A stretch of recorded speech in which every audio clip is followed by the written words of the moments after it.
Allez, je te vole la Allez, vedette, je te fais le clap. fais le clap. Alain, bonjour. Ah bien, bonjour Swan. Je suis hyper contente de te recevoir dans Invisible parce que pour moi, tu as un parcours hors du commun. Je dirais même que ton expérience de vie va être hyper importante pour plein de thématiques de vie comme la santé mentale. Et aujourd'hui, on parle de santé mentale. Et est-ce que c'est un sujet, une thématique qui justement te parle toi? C'est un sujet. On sait que c'est une cause nationale cette année. Là, au moment où on se parle, c'est la cause nationale 2025. Donc, c'est pas anodin parce que la cause mentale est un sport comme la natation demande aussi beaucoup de résilience. C'est un sport qui est très répétitif, pas très traumatisant physiquement, par exemple, comparé à des sports terrestres comme le football, le rugby, le handball, etc. Et j'en passe. Mais c'est usant psychologiquement. Et en fait, quand on ne voit pas beaucoup de paysages, on n'écoute pas de musique, eh bien, on se parle à soi-même. Et donc, en nageant, tu te parles à toi-même, même s'il faut être concentré sur des mouvements, des fréquences, etc. C'est pas facile tous les jours. C'est vraiment un sport qui demande aussi beaucoup de résilience et on est assez malmené finalement dans notre tête face à cette quête d'objectifs. C'est ce que j'ai cru comprendre en fait en regardant un petit peu ton parcours et en regardant ton évolution même. Enfin, tu as quand même un parcours très fort. Et je me suis intéressée à ta jeunesse au début. Donc, tu as 13-14 ans, tu es au collège. Et je sais que c'est une partie de ta vie qui n'est pas évidente parce que c'est là d'ailleurs où tu as développé ton hypersensibilité. Parce que justement, tu as ce regard des autres au collège sur ta corpulence qui est grande. Et tu t'obliges même à te voûter pour perdre 2 centimètres, Ouais. tu le dis toi-même. Et ça a développé chez toi ce regard des autres, une hypersensibilité. Et comment tu l'as vécu, toi, en tant que collégien au début Ouais, c'était pas évident. Voilà, j'étais un jeune ado qui avait pas forcément confiance en lui. Et c'est pour ça que j'essaie aussi de véhiculer, de prôner les valeurs du sport. Parce qu'en faisant du sport, en fait, t'es très souvent face à toi-même. Et quand t'es dos au mur, que t'arrives pas à progresser, t'as pas d'autre choix que de réagir. Donc finalement, le sport, pour moi, c'est la plus belle école de la vie parce que c'est comme ça qu'on se découvre profondément, vraiment qui on est. Et à ce moment-là, moi, en effet, 13-14 ans, le collège, dans un secteur géographique au premier abord qui n'a pas grand-chose à T'étais où refaire. Je suis originaire d'Aubagne, à côté de Marseille, D'accord. et le collège dans lequel je suis est à côté d'une cité un petit peu sensible, donc avec voilà où ça se chambre beaucoup, ça se défie, c'est souvent des bandes, etc. qui s'affrontent. Et finalement, moi, j'étais vraiment contente de sortir du collège et d'aller me défouler à l'entraînement tous les soirs, parce que c'est là où je retrouvais vraiment ma bande de potes avec qui je sympathisais énormément. Et c'est complètement paradoxal ce que je vais dire, mais finalement j'adorais vraiment être dans un bassin à moitié nu dans un maillot que au collège, où on sait souvent ce que c'est, on regarde comment tu es habillé, comment tu te comportes, comment tu parles, etc. Où tu as l'impression d'être vraiment jugé. Et en effet, comme je faisais en moyenne presque une tête de plus que la plupart de mes copains, eh ben, j'assumais pas ma taille et je m'assumais pas même physiquement. Et donc j'avais tendance à me recroqueviller, à m'enfermer. Et quand j'arrivais à la piscine, ben là, j'avais l'impression que T'extérioriser. je m'extériorisais, je m'exprimais réellement, quoi. C'était ta safe place en fait, tu avais ta thérapie à toi, c'était ton médicament, c'était d'aller le soir après l'école, nager, te défouler, être avec des gens qui ne te jugent pas, où tu te sens pas jugé et tu te sens compris en fait. C'est ça, parce qu'on avait des morphologies complètement différentes. On s'entraîne entre garçons, filles, des plus grands, des plus minces, des plus costauds, des plus forts, des plus endurants. Donc, et on va pas se juger là-dessus. Et ce qui est génial, c'est qu'on va vivre aussi des émotions intenses, même si c'est pas le niveau olympique, et loin de là à ce moment-là. Mais c'est au moins faire des heures et des heures de minibus, de train pour aller faire des compétitions, aller faire des stages, de dormir ailleurs que chez toi. Et en fait, c'est cette aventure-là aussi qui m'a plu. Parce que tu t'entraînes tous les soirs pour espérer faire tes meilleurs chronos une fois par mois, une fois tous les 3 mois et peut-être une fois par an bien plus tard quand la carrière avance, quoi. Et je parlais d'hypersensibilité puisque tu es hypersensible, Oui. je le suis aussi et je sais Ah, que parfois c'est une véritable tannée, faut c'est le pas dire, facile. franchement à des moments c'est pas facile. Et tu disais que oui ça a été un frein à certains moments, mais au fur et à mesure de ta carrière, quand tu gagnais, quand tu terminais, je sais pas, champion olympique, tout était démultiplié et justement tu avais ce côté positif de l'hypersensibilité. Parce que quand tu n'es pas hypersensible, tu sais pas ce que ça fait et tu as envie de pleurer, tu sais pas pourquoi tu pleures, tu t'énerves parfois sans raison. Et donc oui, ça a vraiment, t'as expérimenté l'hypersensibilité dans les bons comme les mauvais côtés, quoi. Je pense que j'ai appris à maîtriser aussi ses émotions et j'ai souvent aussi pris sur moi. J'ai rencontré un homme extraordinaire dans ma carrière qui s'appelle Denis Auguin et qui a été mon entraîneur pendant une quinzaine d'années.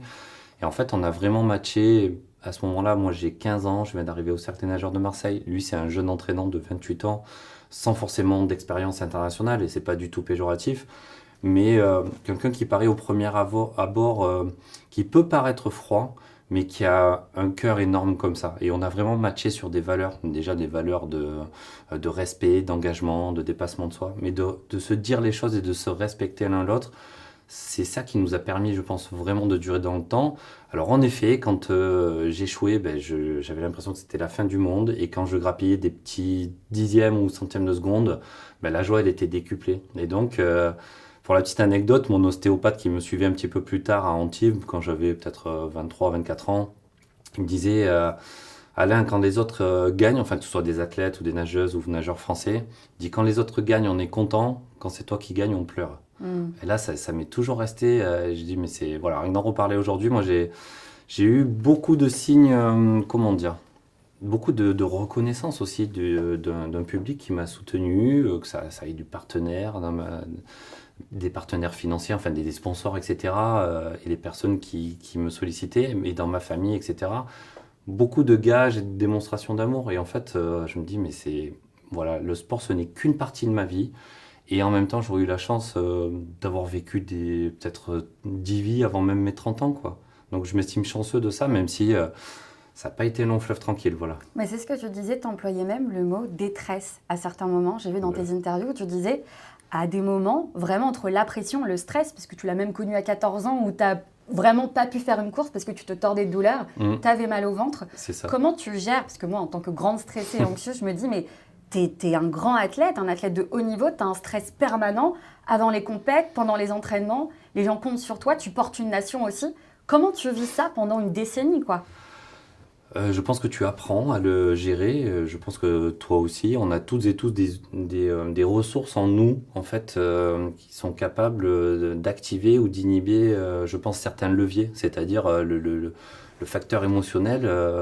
On ne peut pas se permettre, en fait, même si on est gentil dans la vie, etc. Moi, à un moment donné, quand j'étais dans une chambre d'appel, donc juste avant la course ou derrière les plots, avant de faire une course, en fait, j'étais un tueur à gages dans ma tête. Je voulais juste toucher devant à tout prix, même si j'en avais pas forcément les capacités. J'ai mis un moment aussi à les exprimer. À ce moment-là, il y avait plus d'amis. Et c'est à la fois, on est à la fois altruiste et à la fois égoïste finalement. On est très égoïste dans une démarche de sportif de haut niveau. On est égoïste parce que on voit pas souvent nos amis, on voit pas souvent notre famille. On est beaucoup centré sur soi-même. Il y a un côté narcissique presque là-dedans. Et je pense que c'est très important, et je l'ai compris bien après, c'était tout aussi important de prendre soin de soi pour prendre soin des autres. Et comment tu prenais soin de toi? Je prenais soin de moi par des petits plaisirs tout simples qui pouvaient être un apéro avec des amis, un barbecue, aller me faire un tour de moto, voilà, des choses qui me plaisent et dans lesquelles je me sens bien, sans avoir le sentiment d'être jugé, etc. Mais en effet, un jour, je suis sorti d'une course, il y avait 3 caméras, 10 micros. Et en fait, je me suis dit, j'ai pas d'autre choix que de dire ce que j'avais fait. Et puis en même temps, j'ai pas inventé la poudre. Il a fallu que je fasse front finalement à cette timidité qui m'habitait. Et au plus ça allait finalement, au plus j'avais confiance en moi.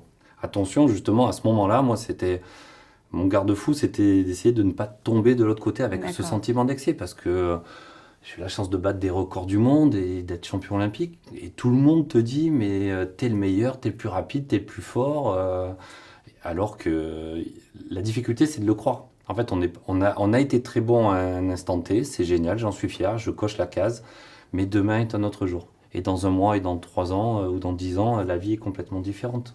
D'accord. Donc c'est se sentir à la fois encore et toujours vulnérable, parce que c'est cette part de timidité quand on est, je pense, hypersensible. Ouais.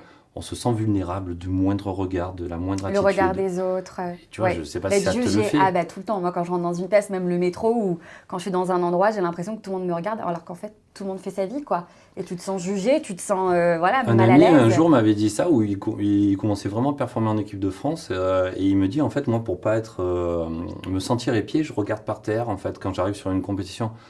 J'ai dit, ouais, c'est peut-être une technique, mais en même temps, moi, je suis pas fait pour regarder par terre, je suis fait pour regarder mon environnement, je suis fait pour regarder les gens dans les yeux Il m'a dit, parce que si tu croises pas le regard de quelqu'un, entre guillemets, cette personne, limite, elle va pas se souvenir ou elle va pas venir t'arrêter, etc. J'ai dit, mais moi, je suis pas comme ça. Donc, j'ai pas voulu m'enfermer dans un rôle. Donc, voilà, je sais pas comment tu fais, par exemple, quand tu sens cette situation de toi. Est-ce que... Bah, moi, quand je me sens mal, enfin, je tourne beaucoup tout à l'humour. Donc, ça veut dire que Ouais, quand je me sens mal à l'aise ou quand je rencontre des personnes, je vais avoir tendance à vanner parce que justement, ça va me faire redescendre et je me dis, allez, ta timidité, tu vas la mettre de côté. Et au ben oui. contraire, je vais rentrer dans le tas pour cacher ce côté-là de moi. Et tu le regrettes pas après. Jamais. Eh ben Non, voilà. jamais. Franchement. Mais c'est un combat, hein. En vrai, quand tu es Encore et hypersensible. toujours? Oui. Mais je pense que ça s'apprend, notamment avec les métiers qu'on fait, c'est quelque chose qui s'apprend. Et Et est-ce que la radio plutôt que la télé, ça a été un choix ou pas? au début, j'ai fait de la radio parce que justement, je manquais de confiance en moi.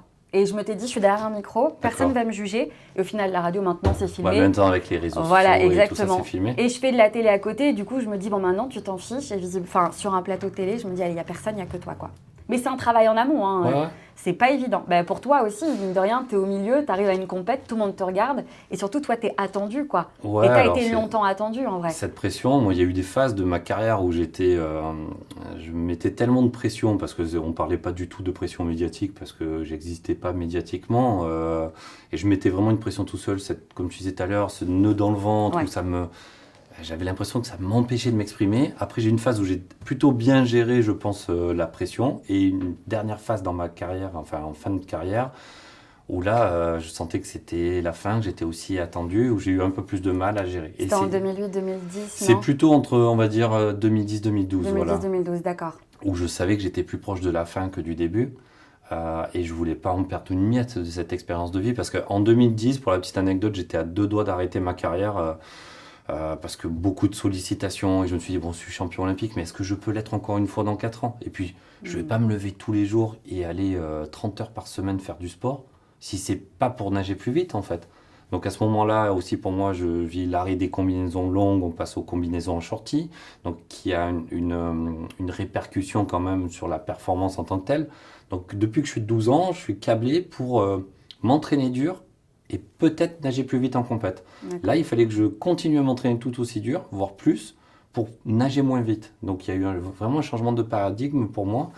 Et voilà, c'est sur une anecdote d'une finale au championnat d'Europe où je gagne pour 2 centièmes de seconde, ça me donne un grand bol d'air et je me dis, ok, je veux connaître une deuxième fois les Jeux Olympiques en tant qu'athlète et c'est comme ça que je vais pouvoir aller jusqu'aux Jeux Olympiques de Londres en 2012 en tant que relayeur, en fait, uniquement pas. Je ne me suis pas qualifié en individuel, mais j'étais dans le relais 4x100 qui a remporté Ouais.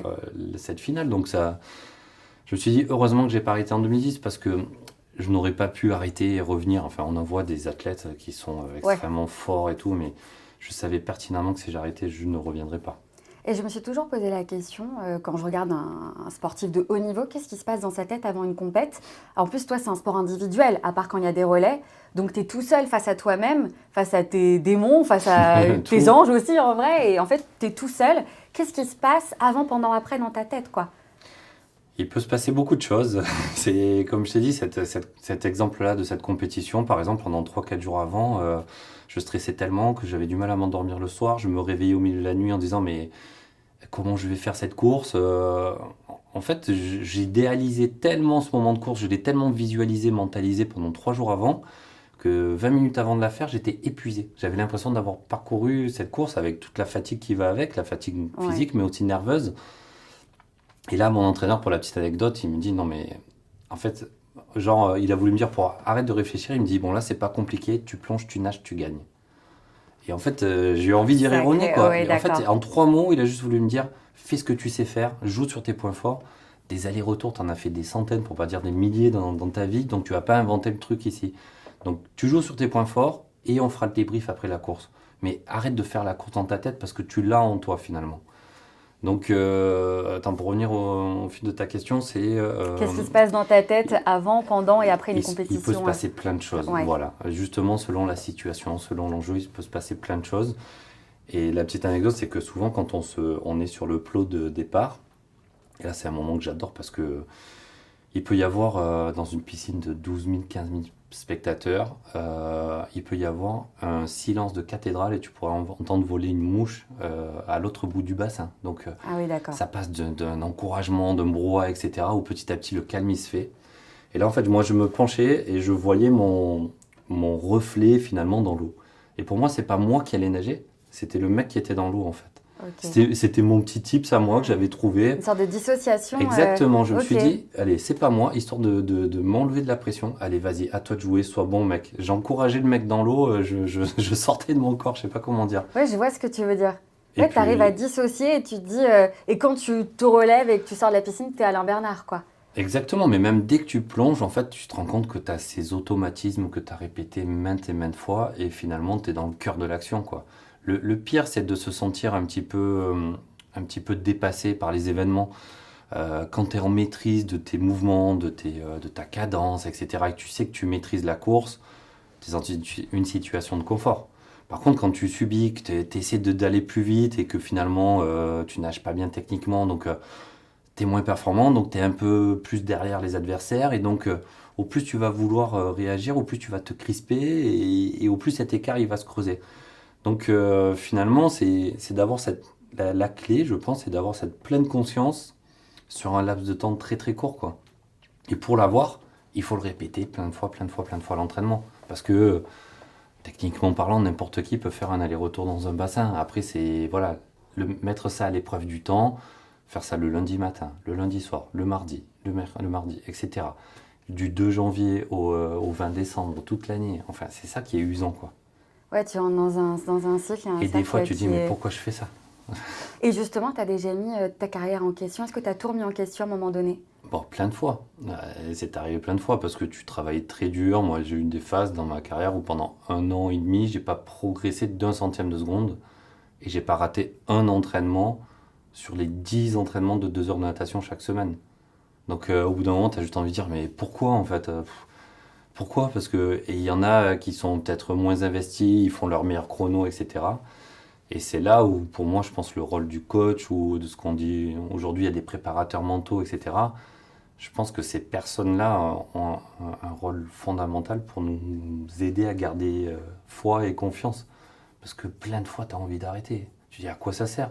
C'est un sport où tu gagnes pas ta vie. Enfin, il n'y a pas de modèle économique. Tu n'es pas nageur de haut niveau. Ça n'existe pas. Donc, tu commences à gagner ta vie le jour où tu as une image qui devient bankable. Ouais, Mais avant d'accord. d'avoir une image bankable, il faut aussi te créer les conditions à l'entraînement pour accéder à ce niveau de performance. Donc c'est un peu le serpent qui se mord la queue, Mm. c'est-à-dire qu'à mon époque, en plus, on était, je sais pas, entre 5 et 10 en France à pouvoir vivre de la natation ou vivoter. Et par contre, une fois que tu es champion olympique, c'est beaucoup plus facile. Et là, tu Il y a un passes. step qui est franchi, quoi qu'il. Mais c'est incommensurable. On n'est pas dans des ordres de grandeur de sport pro comme le foot, etc. Mais en fait, par rapport à ce qu'on gagne et ce qu'on vivote, et on gagne vraiment notre vie, ben, il y a toute la pression et tout qui va autour, c'est pas évident à gérer, quoi. Bah, tu disais qu'une campagne de pub, enfin une campagne d'image, en un an, ça pouvait te rapporter entre 80 000 et 100 000 euros, ce qui Oui, est ça, déjà conséquent. C'est pas comme un footballeur, tu avais toi-même fait la comparaison. Ça, plus effectivement les compétitions gagnées, mais en fait, tu ne t'arrêtais jamais. Puisque le mercredi, dans ton jour de off, oui, c'était une voilà, demi-journée off. une demi-journée off, tu pouvais même faire des allers-retours en avion Exactement, pour c'est pouvoir assurer des shootings, etc. des interviews, des médias, etc. C'est vrai que putain, ça paraît vieux jeu, je prends une claque quand je dis ça, mais les réseaux sociaux n'étaient pas aussi Ouais, répandus qu'aujourd'hui. Donc finalement, le côté visibilité, image, etc., ça se passait beaucoup dans des interviews télé, des interviews radio, ou à la rigueur dans la presse écrite. Et c'est vrai que moi, résidant dans le sud, à Antibes à ce moment-là, ben, je termine ma journée du mercredi où on a le mercredi après-midi off. Et ben, je sautais dans un avion, je faisais toute ma journée, je rentrais le soir à 23h30 chez moi, et le lendemain à 7h30, j'étais dans l'eau comme si de rien n'était. Alors que mes collègues, ils avaient fait peut-être un cinéma, peut-être ils avaient fait une sieste, peut-être ils étaient changés les idées, j'en sais rien. Et voilà, mais ça fait partie du job aussi. Je ne pouvais pas non plus, comment dire, je ne pouvais pas me plaindre de faire ça et de ouais. gagner ma vie autour de ça, quoi. Mais du coup, ça crée une fatigue supplémentaire, et la récupération fait partie de la vie d'un sportif de haut niveau. Parce que si tu t'entraînes, tu t'entraînes, tu t'entraînes, mais que tu ne te reposes jamais, bah, à la fin de l'année, tu fais comme tu fais un burn-out et t'en as marre, et là t'arrêtes, et 5 ans ou 10 ans après, t'as peut-être des regrets, quoi. Et je veux revenir au mot détresse que tu as dit. Pourquoi tu as parlé de ce mot-là? Parce que ça représente tous ces heures d'entraînement, parce que ça représente la dureté mentale. Pourquoi? C'est parce que je pense que les personnes ne s'imaginent pas que derrière leur télé, toi qui sors de la piscine, triomphant, etc. Avant et après, il peut y avoir des difficultés de vie énormes, quoi. Je pense qu'on est des êtres humains comme tout le monde. Et il y en a. Alors, ce qui est très bien, c'est avec. En amont des Jeux Olympiques et Paralympiques de Paris 2024, il y a eu beaucoup d'interviews autour d'athlètes, pas forcément les plus médiatisés, mais même les autres qui étaient en quête de médailles ou de finales sur ces Jeux. Et j'ai vraiment l'impression que beaucoup de gens ont pris conscience déjà de cette difficulté au quotidien d'entraînement. La détresse, en fait, c'est tout simplement quand des fois, je t'ai dit, on s'entraîne très dur, on met, par exemple, on met presque tapis en fait sur notre discipline ou sur notre sport, sans forcément de porte de sortie à côté, et ça, c'est un vrai sujet. Et quand on se dit, mais comment je vais faire en fait? Là, je m'entraîne super dur, j'ai l'impression de faire gaffe à la façon dont je m'échauffe, dont je m'étire, à l'heure à laquelle je me couche, ce que je mange, ce que je bois. Qu'est-ce que je peux faire de plus? Parce que je n'y arrive, en plus, je n'arrive même pas à faire les chronos que j'ai envie. Donc là, tu te sens frustré, ouais. tu te sens en détresse et souvent aussi incompris. Mm.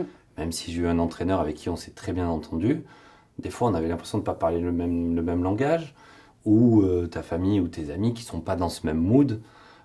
C'est très compliqué d'expliquer ça en disant mais ouais, de toute façon c'est que du sport, c'est que de la natation. Mais quand tu passes 100% de ton énergie dans un domaine, ça devient le centre de ta vie en fait. Et donc c'est ça, pour moi cette détresse, mais qui arrive aussi dans le milieu de l'entreprise, Ouais. dans le milieu, j'en sais rien, politique ou partout, c'est que des gens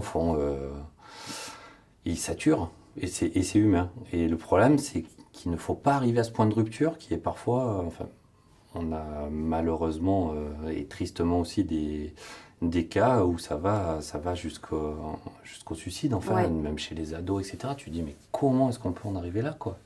Justement, tu parlais de santé mentale à un moment donné dans une interview que j'ai regardée et tu dis, moi en tant qu'ancien sportif de haut niveau, j'ai été tellement poussée dans mes retranchements qu'aujourd'hui, peu importe ce qui peut m'arriver, j'essaierai au max. En tout cas, je sais que je peux avoir les ressources pour y arriver. Mais moi, par exemple, je ne suis pas ancienne sportive de haut niveau. Autour de moi, il y en a très, Ouais, très mais dans peu. quelques années, tu seras ancienne Oui, animatrice de haut ou niveau présentatrice, peut-être, on mais verra. oui, mais Mais comment, mais enfin, quel conseil tu donnerais à ces gens-là qui n'ont peut-être pas les ressources que toi tu as, parce que tu n'as pas eu le choix finalement de les avoir à un instant T dans ta vie je pense que je les ai pas choisis ces moments compliqués, hein. Je pense qu'on a tous des épreuves, des choses qui nous arrivent dans la vie dont on ne sait pas. Ça peut être un accident plus ou moins grave, ça peut être la perte d'un proche.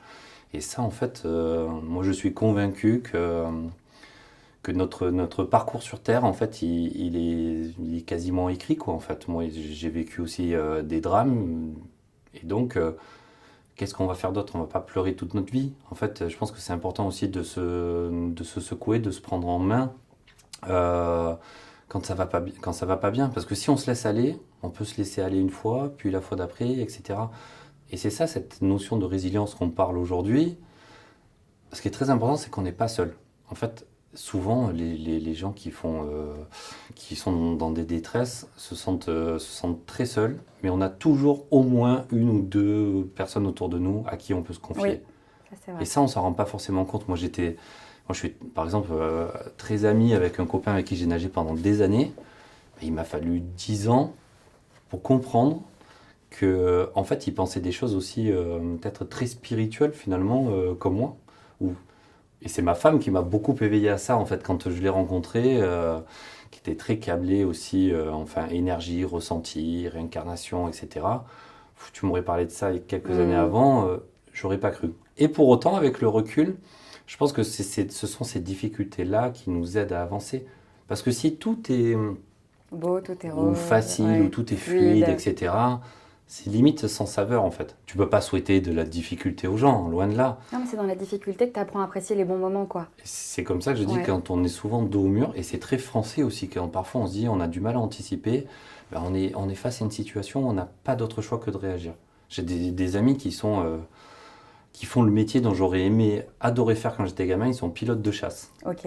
Et donc, on s'est rendu compte quelques années après, en fait, qu'on a actionné les mêmes leviers en fait de résilience, d'engagement, de dépassement de soi, de dévouement, euh, pour maîtriser nos domaines respectifs. Et aujourd'hui, on travaille ensemble sur des conférences ensemble et tout. Et ça, je kiffe et j'adore parce que il y a vraiment ce respect mutuel où un collègue qui respecte énormément ce que j'ai fait, il rêvait de faire ça quand j'étais gamin, et lui, il fait ce que je rêvais de faire.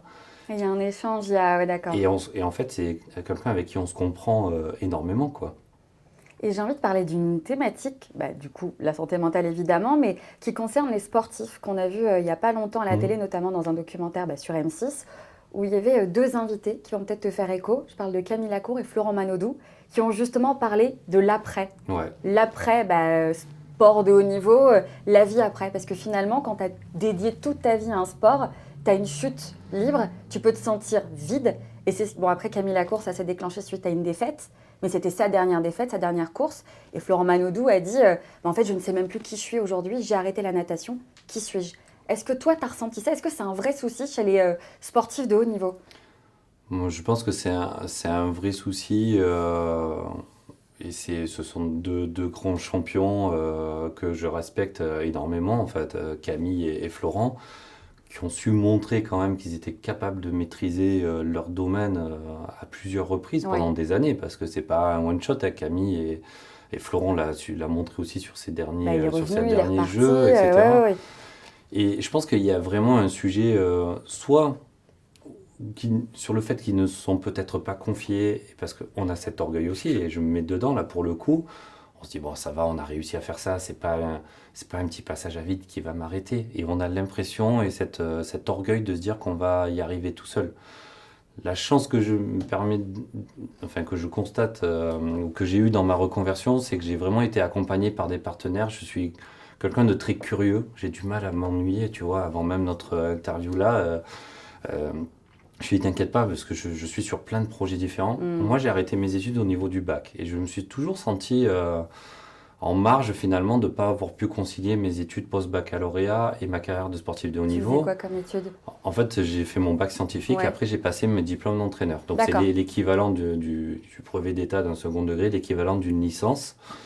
Mais je me suis toujours senti en marge de ne jamais avoir fait d'études universitaires ou d'ingénieur ou quoi que ce soit. Et donc, j'essaie toujours de compenser ça par ma curiosité.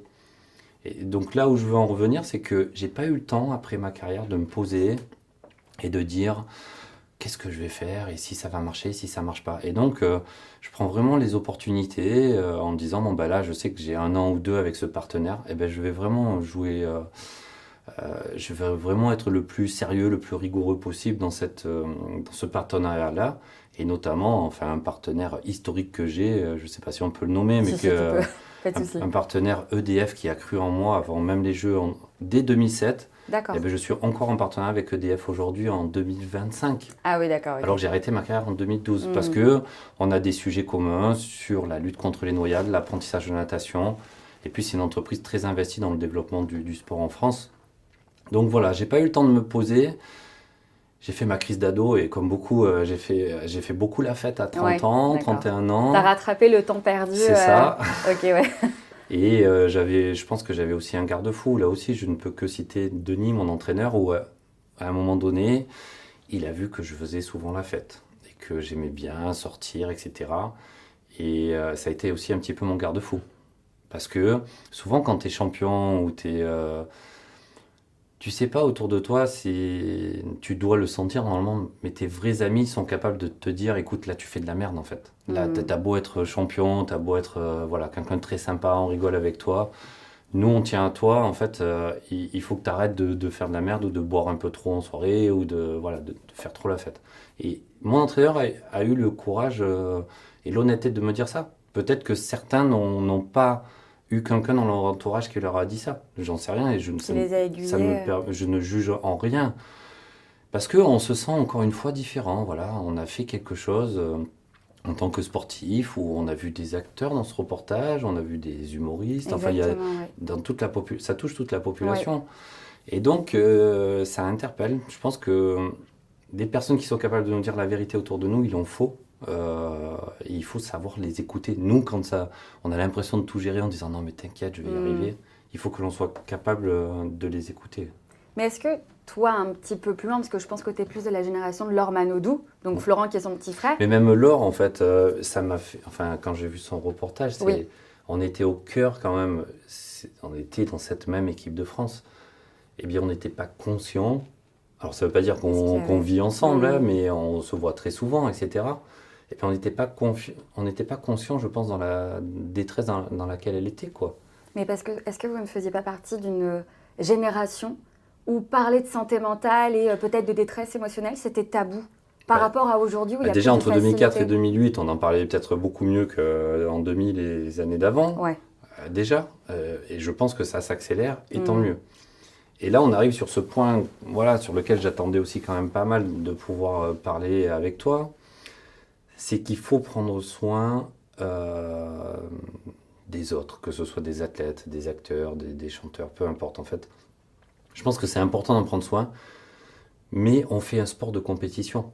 En fait, on peut pas être des agneaux face à des loups. Donc à un moment donné, on est capable de prendre sur nous, on doit encaisser. Une ligne rouge à ne jamais franchir, c'est le manque de respect. Le manque de respect oral, c'est une chose, et le manque de respect physique, voilà, pour tout ce qui est...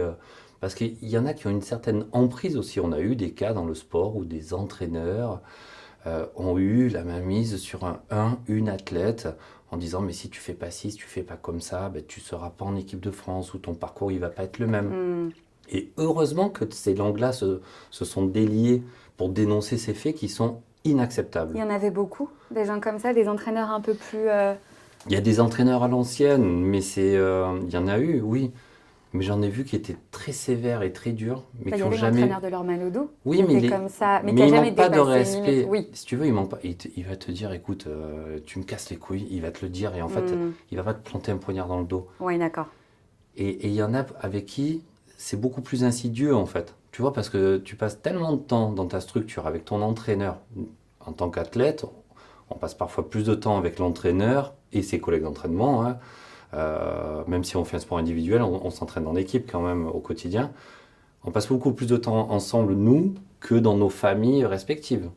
Et donc, il y en a qui sont beaucoup plus, comment on dit, sournois ou Ouais, ouais, vicieux, d'accord. ou qui vont paraître tout mielleux et qui vont détruire en fait des athlètes en leur mettant des choses dans un coin de la tête en disant ah, si tu fais pas ça comme ça, jusqu'à aller à cette fameuse ligne rouge, quoi. Et pour moi, c'est quelque chose qui ne, ça doit être dénoncé, ça doit être amplifié, ça doit être puni en fait ces comportements. Mais en même temps, attention à ne pas tomber non plus dans une situation trop confortable. Parce que D'accord. quand tu es dans une finale internationale face à d'autres athlètes, ils ont peut-être pas été trop choyés eux non plus, quoi. Tu vois? Hmm. Ok. Tu vois ce que je veux Oui, dire? non, je vois totalement ce que tu veux dire. Donc il faut dénoncer et on peut se plaindre et on doit le faire quand il y a quelque chose qui n'est pas du tout en phase avec nos Faut valeurs. pas avoir peur de le faire, ouais. Exactement. Et en même temps, il faut pas, voilà, il faut pas se laisser amadouer. Il faut aussi se faire violence pour se découvrir soi-même. C'est comme ça qu'on se découvre ses capacités de résilience, quoi. C'est dans la difficulté, quoi. Et aujourd'hui, tu es heureux? Aujourd'hui, je suis heureux. Je manque vraiment pas de grand-chose, franchement. C'est vrai. Ah, j'ai une femme, j'ai une belle petite fille. Franchement, voilà, j'ai eu une éclosion tardive dans ma carrière. Je suis champion olympique à 25 ans. J'ai fait ma première équipe de France à 23, alors que j'ai commencé à m'entraîner à 15 ans. Donc je suis arrivé assez tard finalement, sur le fait où j'ai eu une carrière finalement internationale peut-être courte par rapport à d'autres nageurs qui ont pu durer. Mais j'ai fait le choix d'arrêter ma carrière à 29 ans. C'était mûrement réfléchi, je ne regrette pas du tout. Et aujourd'hui, je suis heureux, même si je suis quelqu'un qui reste ambitieux. J'essaie de plus vivre pour les autres que pour moi, voilà, parce que j'essaie d'être moins égoïste. Je Parce me que ta définis pas carrière a comme été égoïste, mais centrée sur toi à et un moment voilà, donné. c'est ça. Et c'est encore et toujours, voilà, je suis toujours parfois mal à l'aise sur ce côté qui peut paraître narcissique, parce que finalement, Oui, mais ça fait partie du jeu, c'est ton métier. c'est mon image aussi. Oui, mais c'est ton Voilà. métier, c'est Mais je veux normal. montrer Il y a autre chose que je sais derrière. faire autre chose, D'accord. que à un moment donné, j'ai nagé vite dans un bassin, c'est super. Et même dans ma carrière, tu vois, j'ai passé mon brevet de pilote. C'était un truc c'était mon rêve de gamin. Je voulais me prouver à moi-même que j'étais capable de faire autre chose que des allers-retours dans un bassin. Et donc, j'ai raccroché ma passion d'adolescent. J'ai raccroché ce rêve-là. Et aujourd'hui, ben voilà, j'ai mon brevet de pilote et je vole de temps en temps. J'en fais profiter un petit peu des amis. Et c'est vraiment mon kiff. Donc, c'est une passion qui coûte cher. Je peux pas y aller Ouais, d'accord. autant. Mais c'est vraiment mon échappatoire. Et puis voilà, j'ai réussi à emmener ma femme et ma fille en même temps. Donc, j'espère lui inculquer cette passion-là. On me dit souvent, mais est-ce que ta fille, elle va nager, etc. Alors, je dis déjà non, elle est trop Ouais. jeune, c'est beaucoup trop tôt. J'espère juste pouvoir être aussi disponible que l'a été ma maman, que l'ont été mes parents, pour me permettre de voler de mes propres ailes. Et je pense que c'est ça le cycle de la vie, voilà, c'est penser à soi, se construire, solidifier un petit peu son avenir. Et après, en fait, moi, tous les matins, je me lève pas pour moi, je me lève pour ma femme, pour ma fille, pour les futures générations qui arrivent derrière. J'ai fait cette chose-là dans ma vie, c'est génial. C'est le point d'accroche, c'est super, mais je dois développer d'autres compétences. Voilà. Et pour terminer, qu'est-ce que tu dirais à Alain Bernard, 13 ans, 14 ans? Ah non, qu'est-ce que je lui dirais? Écoute, je lui dirais, si tu as envie de faire ça, fais-le. Parce que tant qu'on n'a pas fait les choses à fond, on les a pas découvertes et la vie est une infinité d'opportunités à saisir. Voilà, donc franchement, c'est le message que je porte auprès des jeunes. C'est pas la difficulté qui doit être un frein. La difficulté, ça doit être un levier pour s'exprimer. C'est-à-dire, c'est pas parce on est dans un cadre rigide, rigoureux, exigeant, qu'on doit se sentir contraint, quoi. Parce que combien de fois, quand on est ado, il y a tous nos copains qui nous disent viens, ce soir, on va boire un verre, on va au cinéma, et nous, on a le fameux je peux pas, j'ai piscine qui nous Ouais, suit. ok. Tu viens avec nous? Ben, je peux pas, j'ai piscine. Mais franchement, il faut le faire. Il faut faire quelque chose que l'on aime parce que c'est, c'est de plus en plus rare de vivre de ce que l'on aime aujourd'hui. Voilà, on se rend compte qu'il y a des gens qui font des choses vraiment par nécessité. Et moi, j'ai pas envie d'être quelqu'un comme ça. Ça crée parfois des situations d'inconfort, mais en même temps, d'épanouissement extrême. D'accord. Merci beaucoup, Alain. Merci à C'était toi. super. Je suis très Vraiment, bavard, merci. mais Non, c'était super. Vraiment, merci. merci.